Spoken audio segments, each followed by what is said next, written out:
We continue along in this synodal journey, and are we having fun yet? That's a great question, Today, we spend the whole morning with free interventions. You know what that is now. Anyone from the synod floor can make an intervention on any of the topics that we are considering. And today we consider some really nice and important topics, like the role of the bishop and like delegated authority and how does a synodal church actually work with the whole people of God. And we really had some really great interventions. The role of the family, that the family is central to the synodal church, and really good stuff. After lunch, we did some other things. We went and we had Mass, and we had it in the Maronite rite, which is a rite that is in complete union with the Holy Father and the Roman Catholic Church. It's an Eastern rite of the Catholic Church. And many people don't know that the Catholic Church not only has the Latin rite, which we know well, but it has other Eastern rites. So India has one of the rites. This one comes from Lebanon. It's another rite. And there are many different Eastern rites of the Catholic Church. And so we had Mass in that rite, which was a very different experience. Then after that, we had a forum. And the forum was on the role and responsibility of a bishop in a synodal church.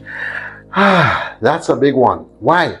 Because, we think of the bishop in terms of a monarchy, in terms of a feudal system sometimes.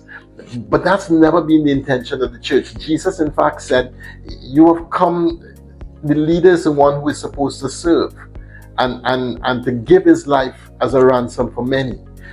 The role of the bishop is seen as the shepherd of the flock, and you don't lead the flock from the front or from the back. From the middle of the flock, you gather the flock around you and you lead the flock if you see a shepherd doing his work. The role of the bishop is a threefold role. It is the prophetic office, to announce the gospel, the priestly office to sanctify, and the kingly office to judge, to govern, and to create laws that create harmony.